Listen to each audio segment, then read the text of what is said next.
coopération avec le ministère de la Justice, le citoyen résidant à l'étranger peuvent désormais solliciter par voie électronique, par le canal des ambassades et consulats, la rectification des erreurs de leur état civil. Cette demande nécessitait le déplacement du ressortissant au tribunal de Sidi Mohamed ou l'introduction de la demande par le biais d'un avocat. La première phase, on a finalisé au mois de fin janvier, qui a été opérationnelle. Il y a eu des formations pour nos employés à l'étranger avec des guides d'utilisation. On remarque que le système est bien rodé actuellement. Nous sommes en train de finaliser une autre étape, c'est la demande en ligne des documents de l'état civil. La demande, le ressortissant introduit sa demande via un portail. La demande elle est traitée au niveau de nos représentations. Le ressortissant reçoit un mail de notification lui disant de venir pour retirer ses documents de l'état civil. C'est pour essayer de réduire au maximum les chaînes au niveau de nos représentations à l'étranger. Ça sera finalisé d'ici combien de temps? Nous, on compte finaliser ce processus au mois de septembre 2016. Cette action d'information est sans doute nécessaire, elle est facilitée par les nouvelles technologies. Nous allons en user abondamment. Cette action est également facilitée par le mouvement associatif. Nous comptons véritablement faire en sorte que le réseau diplomatique et consulaire algérien à l'étranger soit le squelette autour duquel le mouvement associatif, dans sa diversité, dans tous ses segments, pourrait bâtir, aider à bâtir cette relation solide qui ferait que, quelles que soient les vicissitudes de la vie ici ou dans les pays de résidence, les Algériens puissent se sentir renforcés dans leur dignité, renforcés dans leur aptitude à être des contributeurs nets de prospérité, de progrès, tant pour leur pays, pour la patrie, que pour les pays de résidence. En cours ou en projet, toutes ces actions menées par les cadres du ministère des Affaires étrangères, à leur tête le ministre Ramtan Lamamra, s'inscrivent dans la continuité de la mise en œuvre du programme de son Excellence le Président de la République Abdelaziz Bouteflika. Les efforts du gouvernement seront orientés sans aucun doute durant cette période vers la poursuite de la concrétisation des objectifs assignés à chaque secteur. Le gouvernement et le ministère des Affaires étrangères comptent apporter leur contribution dans l'édifice d'une Algérie forte et fière de son histoire et de sa culture et résolument tournée vers l'avenir et la modernité. Nous sommes toujours ravis d'avoir des interactions avec notre communauté et ce ministère, le ministère des Affaires étrangères, qui est en charge de la gestion de la communauté nationale à l'étranger, sans tout particulièrement l'honneur, le privilège et le poids de cette responsabilité, tant il est vrai que les compatriotes à l'étranger, leur dignité, leurs intérêts, mais aussi leur lien multiforme avec la mère patrie, constituent des objectifs qualitatifs et des actions qui ne sauraient être comparables à nul autre, qui soit quantifiable en termes d'échanges commerciaux et autres. Il s'agit véritablement de responsabilités particulières de l'État et également donc d'une piste privilégiée pour créer des relations de qualité, des relations qui peut-être correspondront davantage à l'état d'évolution de notre pays et également à l'état atteint par nos compatriotes à travers le monde. Je salue d'ailleurs les succès individuels de nos compatriotes à travers le monde. Il y a ceux qui ont atteint la notoriété dans les pays où ils sont, comme à l'échelle internationale. Il y a ceux qui gagnent le respect et la considération des communautés au sein desquelles ils sont installés par leur labeur, par leur travail, par l'exemplarité de leur comportement. Il y a ceux qui, dans l'anonymat, apportent à leur propre famille, là où ils sont, mais aussi à ceux qui sont restés sur le territoire national, des moyens qui leur permettent de se projeter vers un avenir meilleur. À toutes et à tous, donc j'apporte le salut du président de la République, M. Abdelaziz Bouteflika, qui accorde un intérêt particulier à la relation de la communauté avec la mère patrie. Également, le salut du gouvernement dans son ensemble, qui accorde l'importance et la priorité voulue à toute action destinée précisément à améliorer la qualité et à renforcer la relation entre la communauté et le pays.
Des files d'attente interminables aux portes des consulats algériens en France, parfois dès 4 h du matin. Hommes, femmes, jeunes, moins jeunes, des familles entières. Des images qui ont défrayé la chronique en 2013, 14 et 15, provoquant indignation et malaise jusque dans les rangs du gouvernement. Non, nous allons prendre des dispositions très volontaristes. Il n'est pas question que la situation actuelle se poursuive.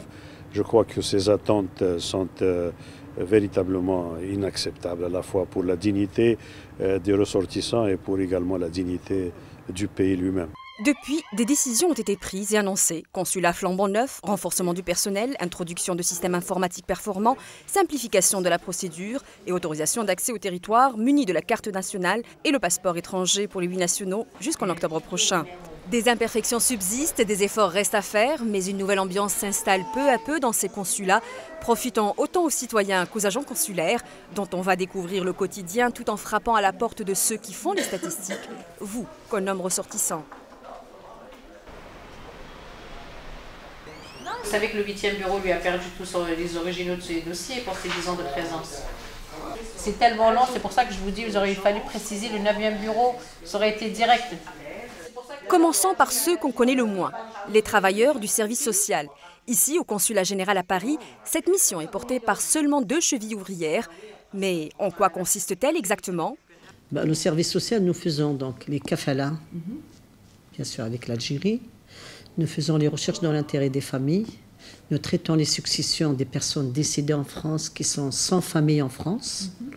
Nous intervenons auprès des notaires qui détiennent les biens et auprès du domaine. Et nous faisons aussi les demandes d'autorisation de représentants légaux. On convoque les pères dont les parents sont divorcés. Un travail de titan qu'elle mène intra et extramuros.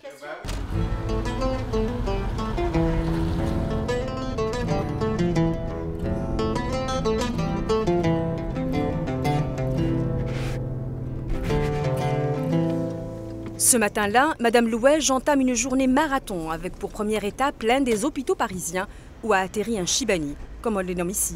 Vous allez le voir, il est hospitalisé, il est dans un lit, il ne bouge pas. Il aimerait bien que sa famille vienne le voir, mais malheureusement... Sa famille est en Algérie. Il ne les a pas vus depuis une trentaine d'années et son histoire est un drame devenu presque banal. Venu travailler en France dans les années 60, il se retrouve après des années de labeur et de cotisation à la rue. Commence alors la descente aux enfers. Ils oublient de renouveler leur titre de séjour. Et dès qu'ils oublient, donc tout est parti, tous les droits sociaux sont bafoués, donc ils perdent tout. Et c'est un cercle vicieux. Après, on rentre dans un cercle vraiment. La préfecture exige la justificative de présence. La caisse de retraite exige la carte de séjour. Ça, c'est pour le ramadan. Très malade, il est transporté par le SAMU à l'hôpital sans aucune identité. C'est là que le service social du consulat prend le relais. Il était inconnu de nos services, c'est des services, parce qu'il n'a jamais fait de démarche administrative, parce qu'il était dehors. Ensuite, il est tombé malade, il a été hospitalisé à Salpêtrière. À partir de là, les problèmes ont commencé pour lui, dans le sens où ils nous ont harcelés pour le faire reconnaître. Une fois qu'on l'a identifié, qu'on a commencé à faire les démarches, ils ont voulu qu'il sorte de l'hôpital, parce qu'il n'avait pas de prise en charge financière, ni médicale, ni rien du tout.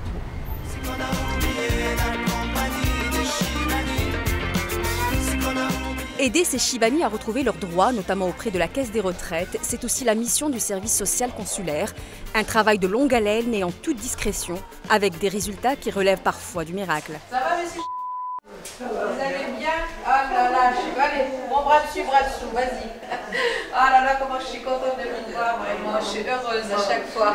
Cet autre Chibani tout sourire était également dans la rue. Sans l'identité aujourd'hui retrouvée, il jouit de tous ses droits à la retraite comme au document de résidence, ce qui lui permet d'être installé dans un lieu adapté. Madame Louage, elle, continue à veiller sur lui en s'assurant qu'il conserve son statut. On a renouvelé la carte, hein. Elle est là, je l'ai donnée à l'administration en bas, d'accord? Elle est valable jusqu'en octobre. L'original. Allez chez les cadres fermières. Pourquoi? Parce que l'original, ils sont obligés de faire des photocopies pour votre dossier, pour qu'ils soient payés. Ah oui.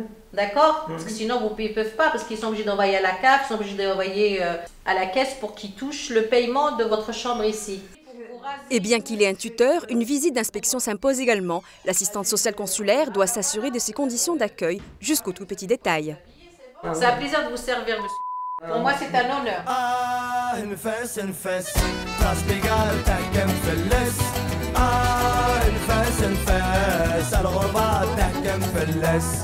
Du haut de ses 2 ans, Lily nous fait déjà la leçon. Oui, on ne parle pas la bouche pleine, nous disent ses grands yeux noirs. Comment tu t'appelles? Lily. Dis Lily. Lily. Sa mère Assia l'entoure de toute son attention, l'accompagnant dans l'apprentissage des petits gestes de la vie.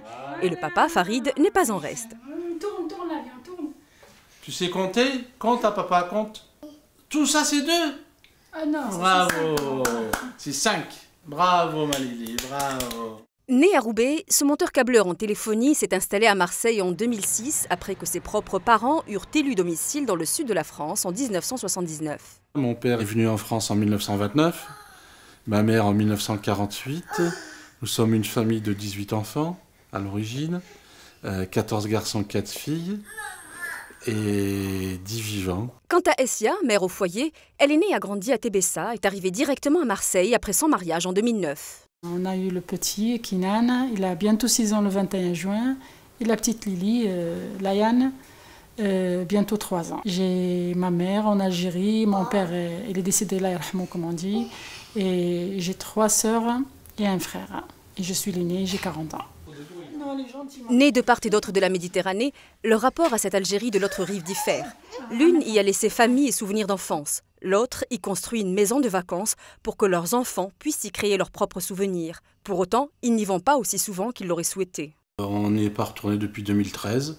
On va essayer d'y aller, Inch'Allah, cette année. À l'époque, j'étais enceinte de la petite. Je ne peux pas partir. Et après, c'était l'accouchement, je ne peux pas et tout ça. Le petit dans l'école, je ne peux pas l'absenter. Et comme j'ai ma mère, qu'elle vient chaque année et tout, vous voyez, je ne peux pas, avec le budget et tout ça, avec 2 enfants, je ne peux pas. Il faut que tu sors avec la famille, tu fais les fêtes avec la famille, on s'amuse, il faut que tu sois à l'aise. Et les vacances, ça demande de l'argent. Mais pas que. Ils doivent également avoir les documents nécessaires et en particulier le passeport biométrique. La petite famille prend le chemin du consulat, non sans appréhension, eu égard à la dernière expérience qu'ils ont eue sur place. Et je suis partie avec mes 2 enfants. Et moi, je ne savais pas que les enfants de moins de 12 ans, ce n'est pas obligatoire qu'ils viennent. Comme j'ai absenté mon fils et tout ça, je suis arrivée, il y avait du monde du Vaucluse, je ne vous dis pas.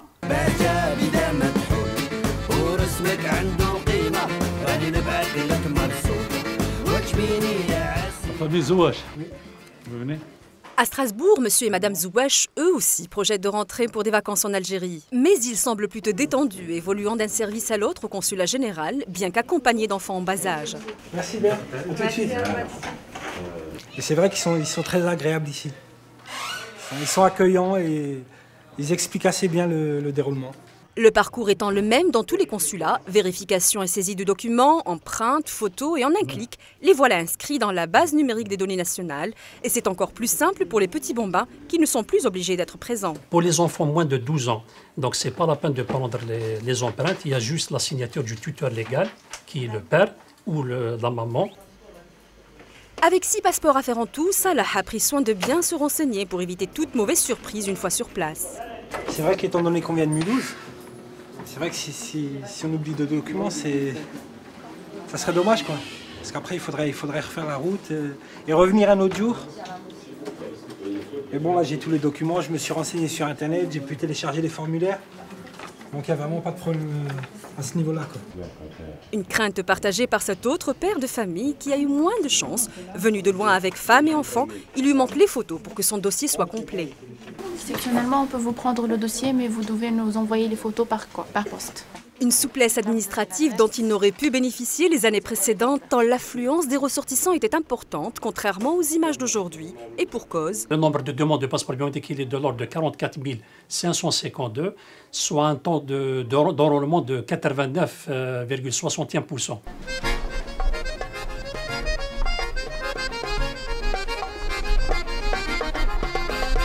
Je m'appelle Mehdi Boudiaf, j'ai 24 ans, je suis étudiant à l'IA d'Annecy. Là, je suis en alternance et pour l'instant, le seul projet que j'ai, c'est de décrocher un emploi après. Mehdi est né et a grandi en Algérie. Il y a fait toute sa scolarité. Une fois son bac décroché, il rejoint sa grande sœur installée à Grenoble pour finalement s'inscrire à l'université d'Annecy. Pour autant, il fait des escales aussi souvent que possible en Algérie. J'ai quasiment toute ma famille là-bas encore, mes amis d'enfance. J'y retourne 1 à 2 fois par an pour les vacances de Noël, les vacances d'hiver. Ça permet de garder un équilibre quand même. Des allers-retours qui n'auraient pas été possibles sans un document administratif prouvant sa régularité vis-à-vis du service national. Jusque-là, j'ai été sursitaire. Donc, à chaque année, en justifiant d'un certificat de scolarité, j'avais droit à 1 an de sursis. Et donc c'était le cas depuis la première année de licence. Et là, cette année, j'ai décidé de déposer mon dossier de demande de dispense. Et donc je me suis adressé au service consulaire qui m'ont guidé par rapport à la démarche à suivre, les pièces à fournir et tout ça. Mehdi dit avoir été bien dirigé et ne pas avoir eu de difficultés pour réunir les documents du dossier à fournir. Pour autant, il avait beaucoup d'appréhension. C'est pas certain, il faut prouver qu'on ne peut pas, qu'on n'est pas apte à le passer. Donc moi, dans mon cas, c'est un dossier médical que j'ai fourni. Mais après, non, c'est pas acquis. Une question que ne se pose pas Nouha, qu'on retrouve à Alfortville dans la région parisienne. Chaque matin, elle quitte son petit studio